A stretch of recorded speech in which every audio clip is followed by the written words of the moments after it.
Hello everyone, स्वागत है आपका आपके अपने YouTube channel English with Jaswant Chaudhary में।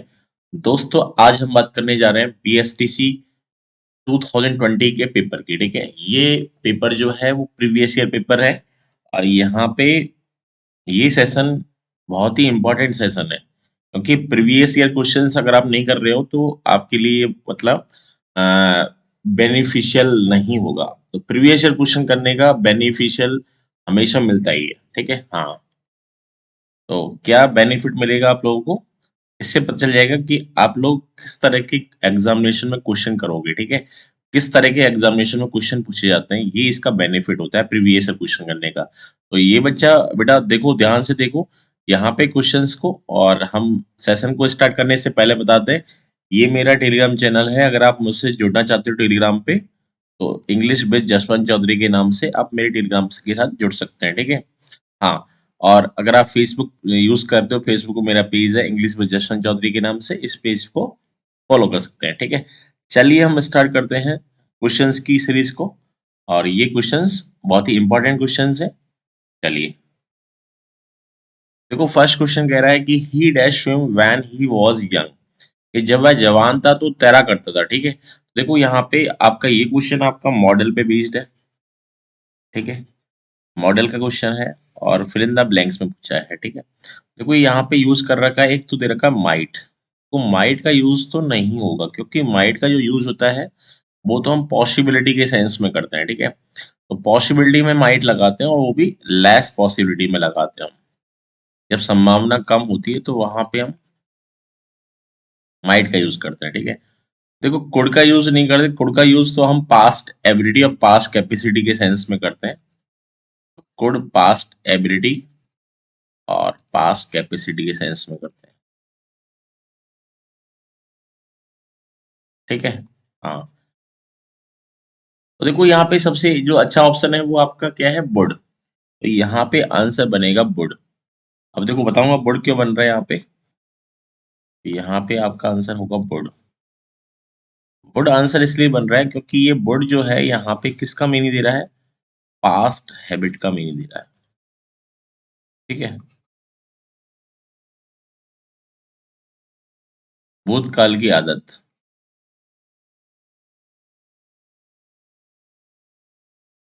तो यहाँ पे पास्ट हैबिट का मीनिंग आ रहा है। पास्ट हैबिट की सेंस में यहाँ पे हम क्या लगा रहे हैं, वुड का यूज कर रहे हैं। ठीक है, हाँ। तो ये इससे अच्छा ऑप्शन है। ठीक है, हाँ। तो आंसर बन जाएगा आपका वुड, क्योंकि यहाँ पे देखो ये दे रखा व्हेन ही वाज यंग, वह जवान था।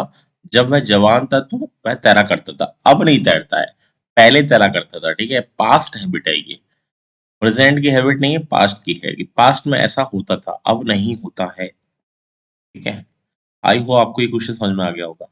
नेक्स्ट क्वेश्चन देखो, what she said agrees dash what I have already heard.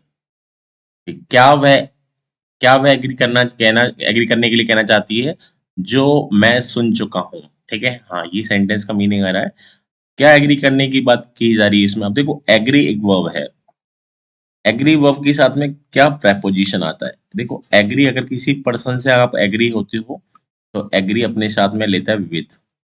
Agree with someone, इसका मतलब है किसी व्यक्ति से सहमत होना, किसी व्यक्ति से सहमत होना। उसके लिए हम क्या लगाते हैं, विद लगाते हैं। और किसी बात पे सहमत होना तो एग्री लेता है एट, एग्री एट समथिंग। ठीक है, किसी बात पर सहमत होना,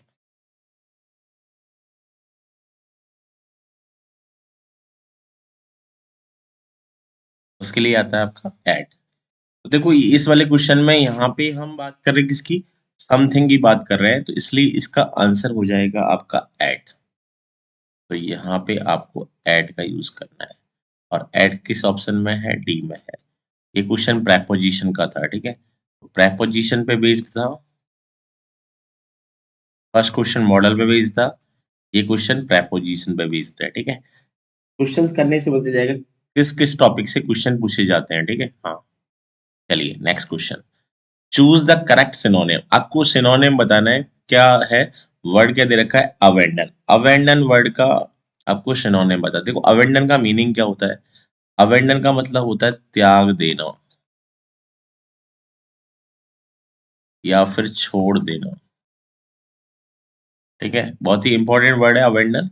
और देखो अवेंडन को आप याद कैसे करोगे, अवेंडन को, अवेंडन को याद करना, इसका नेमोनिक बता देता हूँ। अब बंधन, जब भी अवेंडन आपकी माइंड में आए तो आप याद रखना अवबंधन, अब बंधनों को त्याग दो। ठीक है, तो अवेंडन वर्ब होती है, तो त्याग देना लीव, है ना, इसका सिनोनिम होता है लीव होता है, फॉरसेक होता है।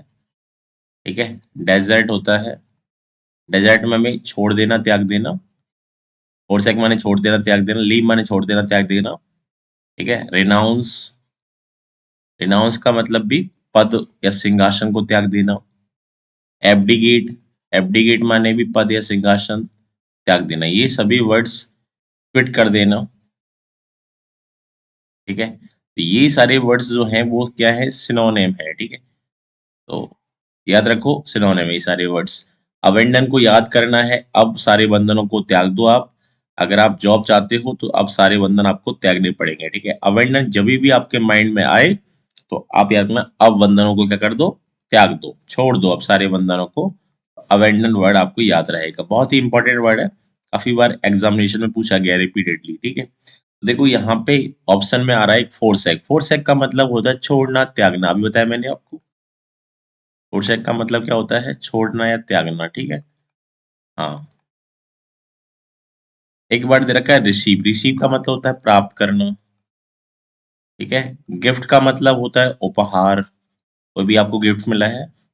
ठीक है, और नेक्स्ट वर्ड दे रखा है आपका ग्रीव, ग्रीव का मतलब होता है आपका दुख, दुख कह सकते हो इंग्लिश में सॉरो। देखो यहाँ पे क्या ऑप्शन बन रहा है इसका आंसर, इसका आंसर बन रहा है फॉरसेक, ए ऑप्शन इसका आंसर होगा। ठीक है, हाँ। चलिए नेक्स्ट क्वेश्चन पे आगे बढ़ते हैं। अब देखो ये क्वेश्चन आ गया आपका वन वर्ड का, choose one word for the following phrase. क्या दे रखा है, someone appointed by two parties to settle a dispute, ऐसा पर्सन जिसको अपॉइंट किया था दो पार्टीज के द्वारा, और क्या सेटल करने के लिए, डिस्प्यूट मामले को शांत करने के लिए दो पार्टीज के द्वारा जिसको हम अपॉइंट करते हैं उसे हम क्या कहते हैं, देखो उसे हम कहते हैं आर्बिट्रेटर। ठीक है, आर्बिटर या आर्बिट्रेटर, है ना, ये भी बोल देते हैं आर्बिटर, और इसका ही सिनोनिम होता है आर्बिट्रेटर। ठीक है, ये भी वर्ड होता है आर्बिटर। नेगोशिएटर होता है मोल भाव करने वाला। ठीक है, मोल भाव जो करता है उसे नेगोशिएटर कहते हैं। नेगोशिएट करना, जैसे आप किसी भी, आप मार्केट गए, मार्केट से आप शॉपिंग कर रहे हो। ठीक है, आप नेगोशिएट कर रहे हो, नेगोशिएट का मतलब मोल भाव कर रहे हो, नेगोशिएटर जो होगा वो मोल भाव करने वाला होता है। ठीक है, मीडिएटर तो मध्यस्थ होता है। ठीक है, मीडिएटर है मध्यस्थ है, मीडिएटर मध्यस्थ होता है, और मिडिल मैन बीच वाला आदमी होता है। लेकिन यहाँ पे सुटेबल वर्ड क्या है, आर्बिटर। आर्बिटर होता है जो दो पार्टीज के द्वारा अपॉइंट किया जाता है डिस्प्यूट को शांत करने के लिए। ठीक है, आर्बिटर होता है। चलिए नेक्स्ट क्वेश्चन पे आगे बढ़ते हैं। क्वेश्चन नंबर 5, देखो ये 5 क्वेश्चन है, ये नरेशन पे बेस्ड है। Change the following into indirect speech, direct speech दे रखा है और इनडायरेक्ट पूछ रहा है। देखो यहाँ पे she said my father will help me. ठीक है, उसने कहा मेरे फादर मेरी हेल्प करेंगे। ठीक है, हाँ। तो देखो यहाँ पे देखो आप कौन सा ऑप्शन बन रहा है, देखो माई, देखो फर्स्ट वाला, देखो फर्स्ट वाले में तो माई फादर आ रहा है, ये तो परिवर्तन होगा, चेंज होगा, तो ये तो ऑप्शन होगा नहीं। ठीक है, सेकंड देखो she said that her father, bill का क्या हो जाता है, देखो ये डायरेक्ट का डायरेक्ट दे रखा है, इनडायरेक्ट पूछ रहा है, ये डायरेक्ट स्पीच का सेंटेंस है। ठीक है, और आप लोग जानते हैं कि डायरेक्ट स्पीच में जब रिपोर्टिंग वर्ब जो होती है वो पास्ट में होती है, तो रिपोर्टेड स्पीच का टेंस चेंज होता है। ठीक है, हाँ, रिपोर्टेड स्पीच का टेंस चेंज होता है, तो उस कंडीशन में बिल का हम क्या कर देते हैं, वुड कर देते हैं। ठीक है, जब बिल का वुड होगा, अब देखो किस वाले ऑप्शन में बिल का वुड हो रहा है, देखो यहाँ पे दो ऑप्शन में बिल का वुड हो रहा है। ठीक है, एक तो बी ऑप्शन में हो रहा है, डी में हो रहा है, बाकी सी वाला ऑप्शन हट जाएगा, सी हट गया, बी डी बचा। बी डी में देखो, देखो यहाँ पे तो आ रहा हर फादर, यहाँ पे आ रहा माई फादर, तो देखो ये वाला भी तो चेंजेस होगा, तो सब्जेक्ट भी तो चेंज होगा। सब्जेक्ट किसके अनुसार होता है आपका, ये देखो आप लोगों ने पढ़ा होगा शन अपन 1 2 3, ठीक है। तो फर्स्ट पर्सन में आते हैं आई और बी, है ना, ये चेंज होते हैं सब्जेक्ट के अनुसार। सेकंड पर्सन में आता है आपका you, third person no change, ये ऐसे होता है। माई फादर का क्या हो जाएगा, देखो ये आई का, आई आई है फर्स्ट पर्सन आई और बी होते हैं, ये सब्जेक्ट के अनुसार चेंज होते हैं, और सब्जेक्ट के अनुसार से चेंज होते हैं। माई फादर का क्या हो जाएगा, हर फादर, तो इसलिए इसका आंसर आपका क्या होगा, बी ऑप्शन। माई फादर का हर फादर करना पड़ेगा, और मी का भी हर करना पड़ेगा, तो ये बनेगा she said that her father would help her. Me का भी तो चेंज हो जाएगा, तो ये इसका आंसर होगा। Answer is the B option, ठीक है। हाँ, चलिए next, choose the correct article. देखो ये आर्टिकल क्वेश्चन है, और अब आर्टिकल का Edward said he is dash European, देखो यूरोपियन वर्ड है, अब इससे पहले आर्टिकल लगाना है। एडवर्ड ने कहा वह क्या है, यूरोपियन है, यूरोपियन का देखो, अब जब आर्टिकल ए और एन की बात आती है, तो आर्टिकल ए और एन में हम चेक क्या करते हैं, साउंड प्रोनाउंसिएशन चेंज करते हैं, है ना। किसी भी नाउन का आपने प्रोनाउंसिएशन किया, ठीक है, प्रोनाउंसिएशन का मतलब होता है उच्चारण, और प्रोनाउंसिएशन करने पर फर्स्ट लेटर, पहला लेटर किसका साउंड दे रहा है, अगर फर्स्ट लेटर का साउंड किसका है, वॉवेल साउंड, वॉवेल साउंड से स्टार्टिंग हो रही है, वॉवेल साउंड बिगिनिंग, आप ऐसे लिख सकते हो, beginning with vowel sound, beginning with vowel sound. अगर वॉवेल साउंड आ रहा है, सबसे पहले स्वर की आवाज आ रही है, ठीक है, साउंड देखना है आपको, तो आपको लगाना है एन। और अगर आपने किसी नाउन का क्या किया, प्रोनाउंसिएशन किया, उच्चारण, और प्रोनाउंसिएशन करने पर इसका साउंड आए, beginning with consonant sound, beginning with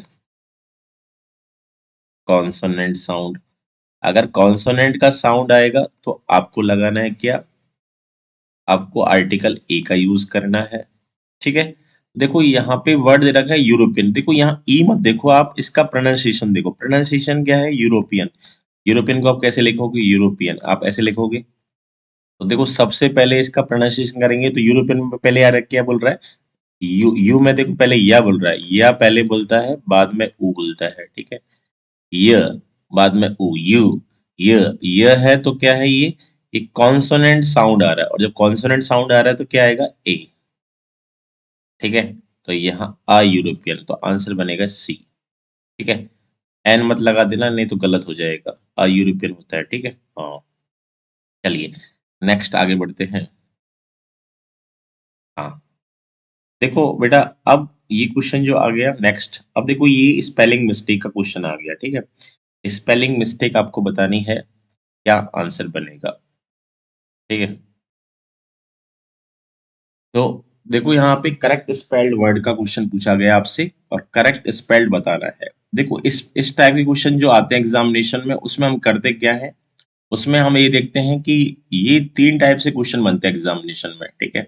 एक तो ऐसा टाइप बनता है कि जिसमें आपका पूछ लेगा क्या, पूछ लेगा आपका, एक तो एक वर्ड होगा, एक ही वर्ड की 4 स्पेलिंग होंगी, और चारों की चारों स्पेलिंग आपकी क्या होती हैं, 4 स्पेलिंग में से एक स्पेलिंग सही होती है, ठीक है, एक करेक्ट होता है, बाकी के 3 रॉन्ग होते हैं, ठीक है। एक तो ऐसा क्वेश्चन बनता है।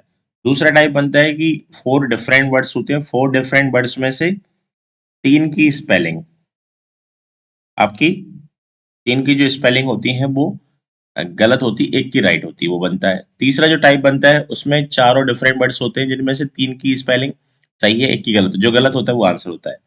तो आप लोगों का एक ही वर्ड टाइप कौन सा, एक वर्ड जिसकी 4 स्पेलिंग, 4 में से 3 स्पेलिंग गलत होती हैं, एक राइट होती है, जो राइट होगा वो आंसर बनेगा, ठीक है। तो यहाँ देखो, परशीप, परशीप की स्पेलिंग पूछिए, ठीक है, तो देखो परशीप की स्पेलिंग है, आंसर है इसका ए, ठीक है। हाँ, परसीव में PERCEIVE। देखो ये गलत है, ये गलत है, ये गलत है। इसकी स्पेलिंग फर्स्ट वाला इसका स्पेलिंग है वो करेक्ट है, वो इसका सही होगा परसीव में।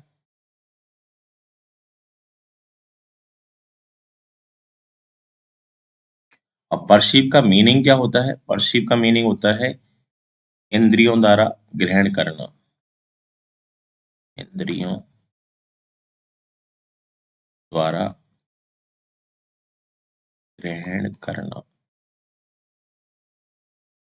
ठीक है, ये इसका मीनिंग होता है।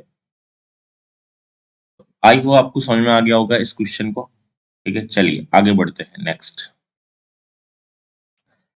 ये क्वेश्चन आपका सब्जेक्ट वर्ब एग्रीमेंट का क्वेश्चन है।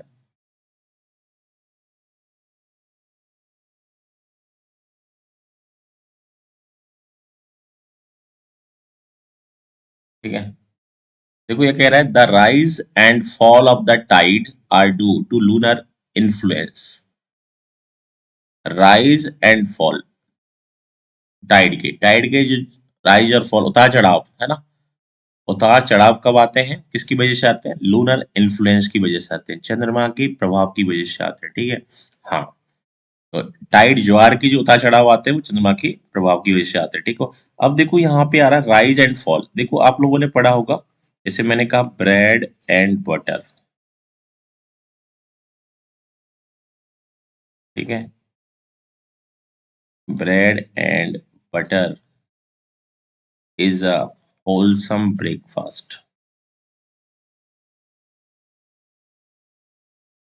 अब देखो यहाँ पे क्या हो रहा है कि ये दोनों सब्जेक्ट, ब्रेड एंड बटर, ये पूरा एक ही सब्जेक्ट है। और जब ये पूरा एक सब्जेक्ट है तो ये सब्जेक्ट कैसा है? सिंगुलर। तो सिंगुलर नाउन बन रहा है, और सिंगुलर नाउन के साथ में सिंगुलर वर्ब आती है। ठीक है, एक्चुअली होता क्या है कि जब हम एंड से कनेक्ट करते हैं तो प्लुरल वर्ब लगाते हैं।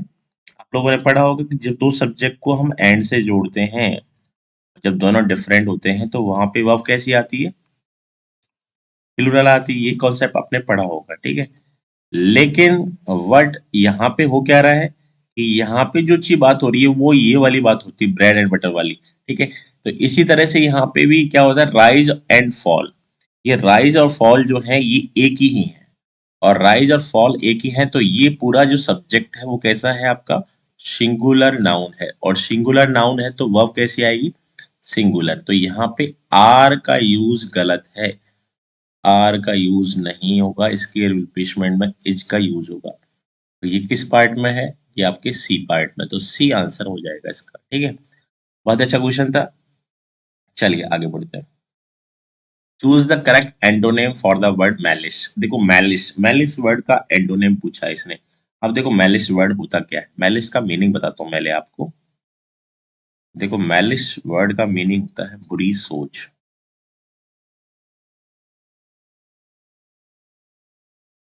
इसमें एक रूट वर्ड आता है मैल, MAL, इसका मतलब होता है बैड। ठीक है, हाँ। एक होता है न्यूट्रिशन, न्यूट्रिशन न्यूट्रिशन का मतलब होता है पोषण, और मेल न्यूट्रिशन मतलब कुपोषण।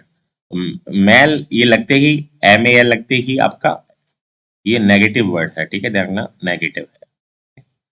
ऑनर, देखो ऑनर माने तो क्या होता है? ऑनर माने तो सम्मान होता है। ठीक है, ऑनर माने क्या है? सम्मान। एक्सटेसी, एक्सटेसी माने होता है खुशी। ठीक है, इसका मीनिंग होता है खुशी। और हैप्पीनेस का मतलब भी क्या होता है? खुशी होता है।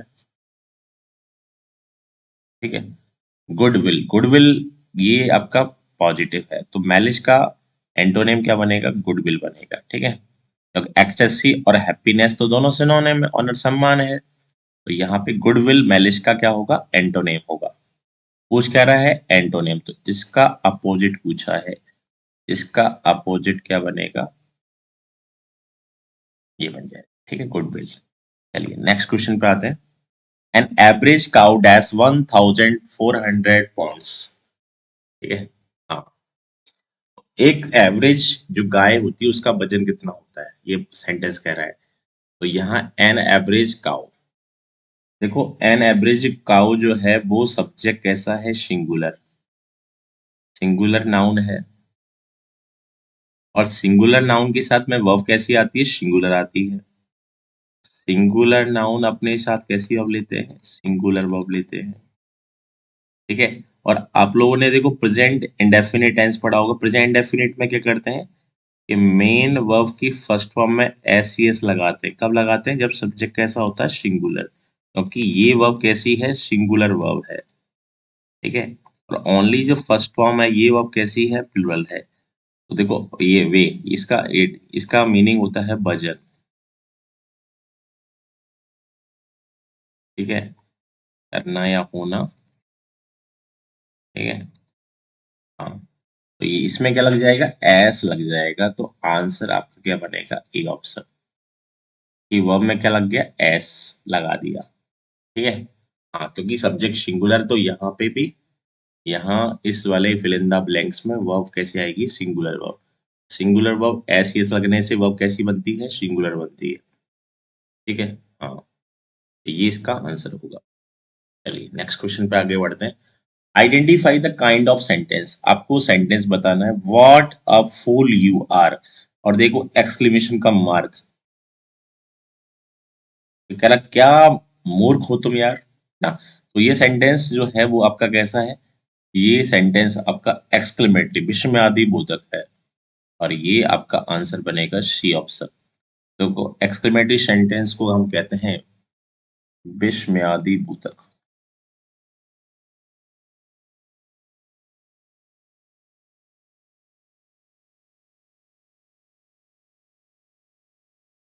ठीक है। देखो इम्परेटिव तो क्या है, जिसमें ऑर्डर, रिक्वेस्ट, एडवाइस और सजेशन का मीनिंग आता है, ये तो होते हैं इम्परेटिव। ठीक है। और जिसमें ये एक्सक्लेमेशन मार्क आए, सडन फीलिंग्स, और सडन फीलिंग्स आ रही हैं यहाँ पे, तो आपका एक्सक्लेमेटरी है। और असर्टिव होते हैं, इंटरोगेटिव जानते हो आप, क्वेश्चन टाइप प्रश्नवाचक कहते हैं इसे, प्रश्नवाचक बैग इंटरोगेटिव होते हैं। असर्टिव आपकी एफर्मेटिव भी होते हैं और नेगेटिव भी होते हैं। एफर्मेटिव भी होते हैं प्लस नेगेटिव, दोनों को बोलते हैं असर्टिव। तो इसलिए आंसर आपका क्या बनेगा यहाँ पे, सी ऑप्शन बनेगा। चलिए नेक्स्ट क्वेश्चन पे देखो क्या कह रहा है। अगला कह रहा है चेंज टू डायरेक्ट स्पीच। अब देख क्या रखा है हमको, क्वेश्चन में दे रखा है हमको इनडायरेक्ट स्पीच। इनडायरेक्ट स्पीच दे रखा है, इनडायरेक्ट स्पीच का सेंटेंस गिवन है, और डायरेक्ट स्पीच पूछ रहा है हमसे। ठीक है, ध्यान रखना। डायरेक्ट स्पीच देखो, अब ये लिव्ड जो पास्ट इंडेफिनिट टेंस होता है वो किस में जाता है, वो आपका प्रेजेंट सिंपल में जाता है। डायरेक्ट में क्या होता है, आप लोगों ने पढ़ा होगा, डायरेक्ट में जो प्रेजेंट सिंपल होता है, प्रेजेंट सिंपल को हम पास्ट सिंपल में ले जाते हैं। ठीक है, जब डायरेक्ट से इनडायरेक्ट बनाते हैं, पास्ट सिंपल। तो पास्ट सिंपल किस में आएगा, प्रेजेंट सिंपल में आएगा। ठीक है। अब देखो इसमें ऑप्शन देखो, किसमें प्रेजेंट सिंपल आ रहा है, लास्ट वाले ऑप्शन में नहीं आ रहा है, हटा दो, हट गया ये ऑप्शन। ही देखो यहाँ पे आस्क आ रहा है, आस्क ऐसा लग रहा है। प्रेजेंट जब रिपोर्टिंग और प्रेजेंट टेंस में होती है तो टेंस चेंज नहीं होता, ये रिपोर्टिंग और प्रेजेंट टेंस में है, टेंस चेंज नहीं होता। ये ऑप्शन भी गलत है, बच्चे दो ऑप्शन। देखो इसमें, देखो इसमें कौन सा ऑप्शन आपका सुटेबल है। देखो यहाँ पे आंसर जो बनेगा इसका, वो बनेगा बी ऑप्शन। ठीक है, बी ऑप्शन बनेगा, he said who lives next door. अगर ये इसका आंसर होगा करेक्ट। ठीक है, क्योंकि हम क्वेश्चन इंटरोगेटिव सेंटेंस में सैड को किस में चेंज करते हैं, सैड को चेंज करते हैं आस्क्ड में। तो आस्क किस में आएगा, सैड में आएगा। ठीक है, इसलिए इसका आंसर होगा बी। अगर यहाँ पे क्वेश्चन मार्क नहीं होता तो हम सोचते ए आंसर के बारे में। ठीक है, लेकिन क्वेश्चन मार्क है तो ये आंसर होगा बी ऑप्शन। चलिए next 13, choose the word that is spelled correctly. देखो ये भी करेक्ट स्पेल्ड का कोई दूसरा क्वेश्चन आ गया। एक क्वेश्चन पहले आया था, उस वाले क्वेश्चन में एक ही वर्ड था, एक वर्ड की 4 स्पेलिंग थी, ठीक है, वो एक टाइप था, ये दूसरा टाइप है। अब देखो यहाँ पे क्या होगा, ये सेकंड टाइप है, टाइप सेकंड।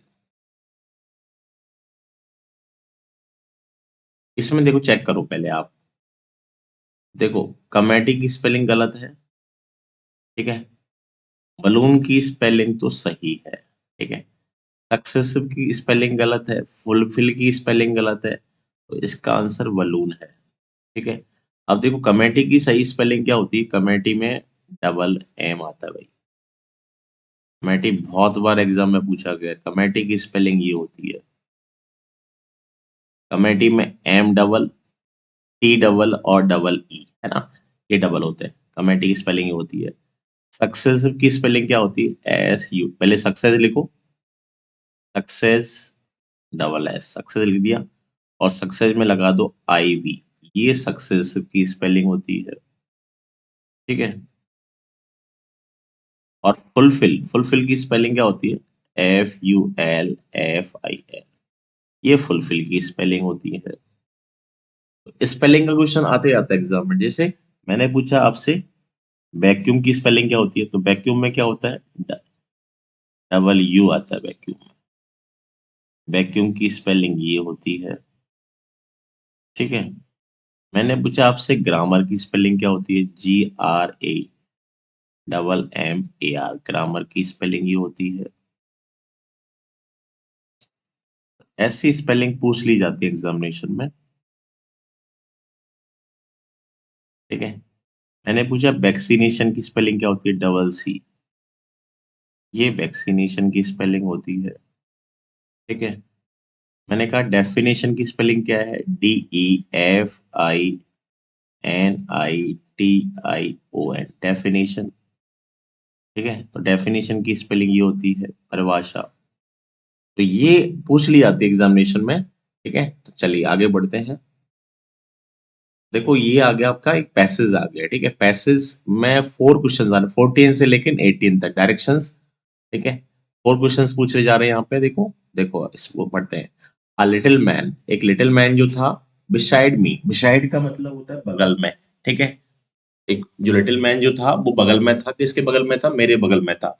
जो स्टोरी टेलर जो है वो बता रहा है कि मेरे बगल में लिटिल मैन था, was turning over the pages, वो क्या कर रहा था, पेजेस को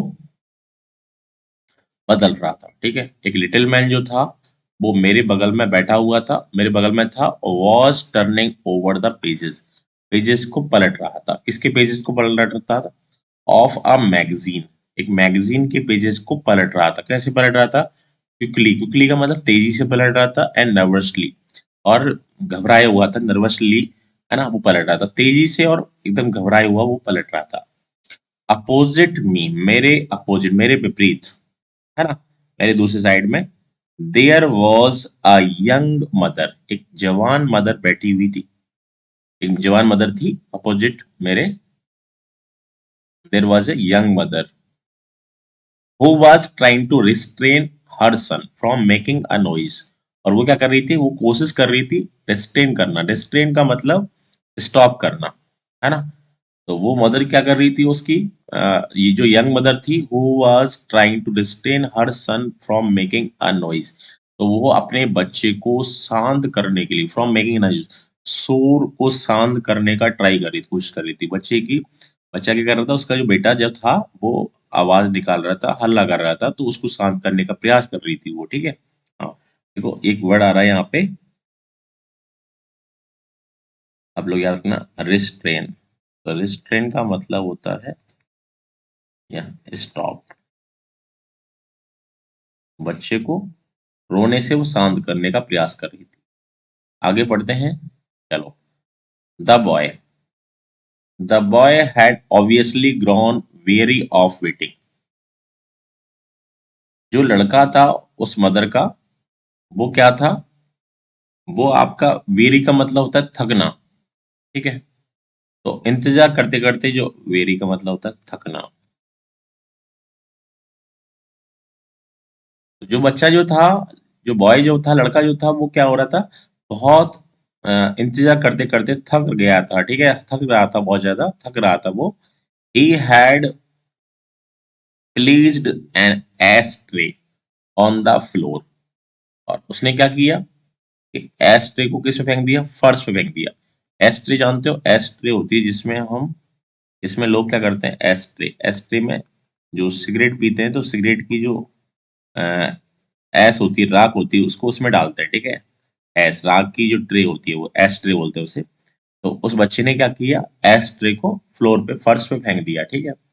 and was making aeroplane noises as he waved a pencil in his hand. तो हुआ क्या कि जो बच्चा जो था,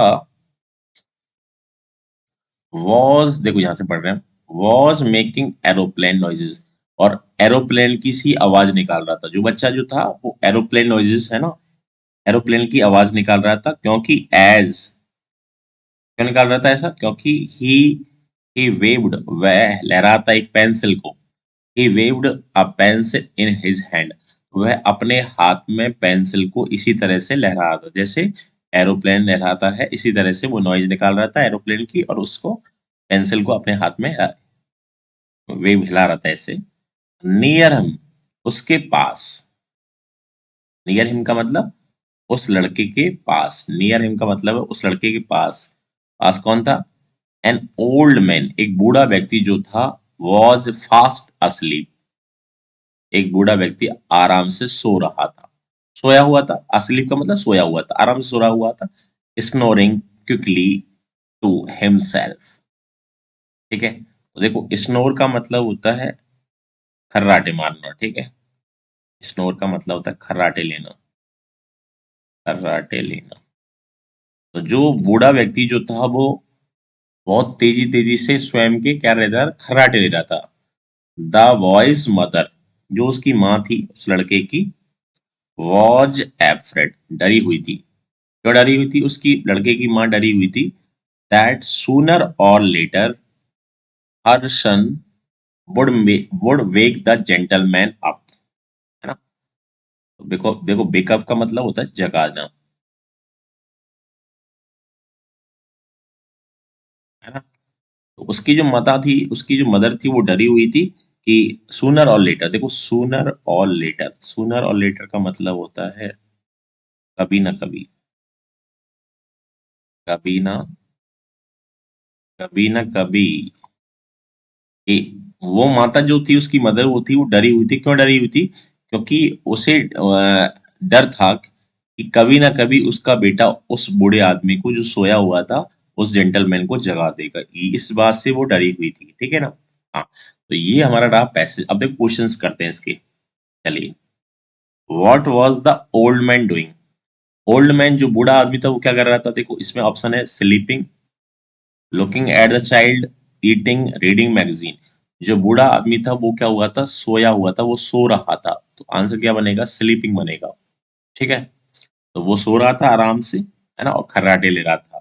चलिए, what is meant by restrain in the passage, passage में रिस्ट्रेन का मतलब क्या है, कंट्रोल, इनकरेज, आयर, रिवूक। देखो रिव्यू का मतलब होता है डांटना, इज कॉल्ड रिव्यूक, रिव्यू का मतलब होता है डांटना, और इसका मतलब होता है गुस्सा करना,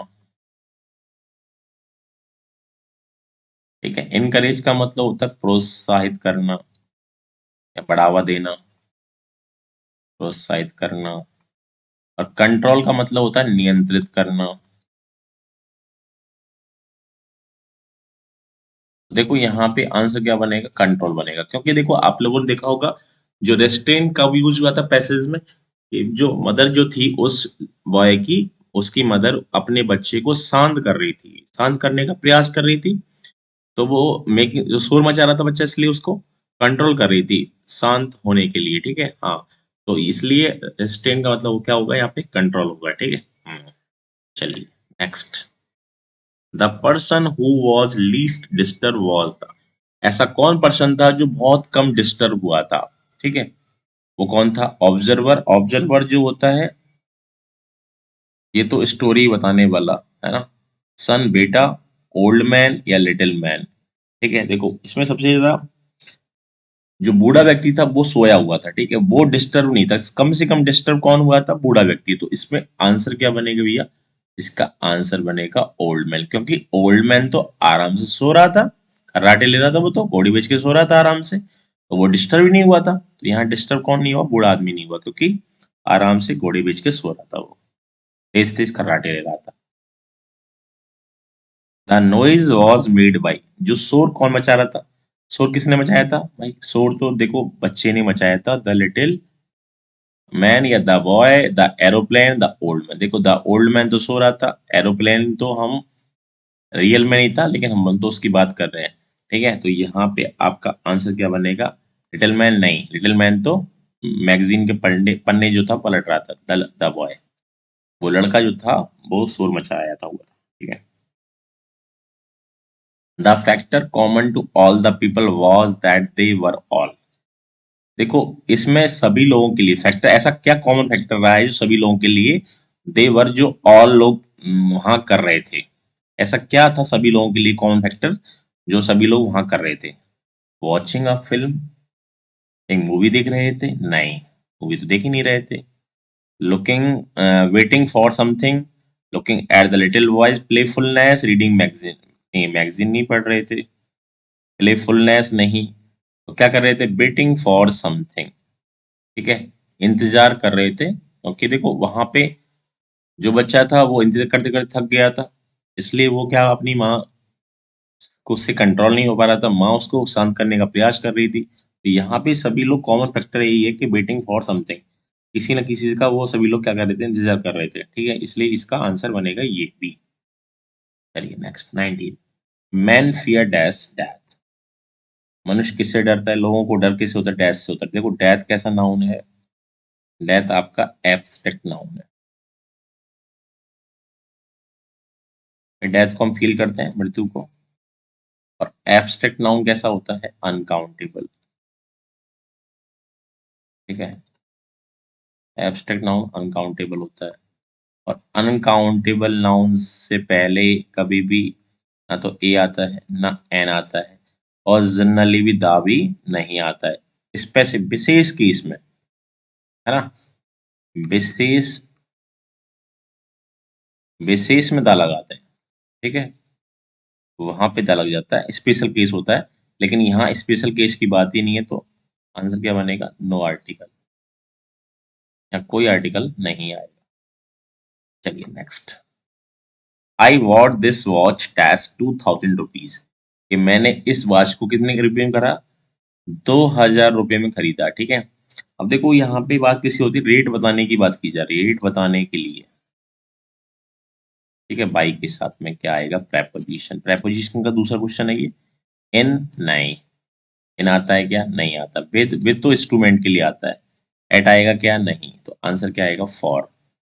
तो यहाँ पे आंसर होगा फॉर, क्योंकि रेट बताने के लिए हम वाई के साथ में किसका यूज करते हैं, फॉर का यूज करते हैं। ठीक है, आंसर आपका फॉर बनेगा। आई होप आपको ये सेशन पसंद आएगा। ठीक है, अगर ये सेशन पसंद आता है तो वीडियो को लाइक करें, शेयर करें, अपने फ्रेंड्स को भी शेयर करें ज़्यादा से ज़्यादा। तो ये बीएसटीसी वाले बच्चों के लिए बहुत सेशन रहा है। ठीक है, तो अभी सभी बच्चे इसको देख सकते हैं। तो चलिए, ओके, थैंक यू, जय हिंद, जय भारत।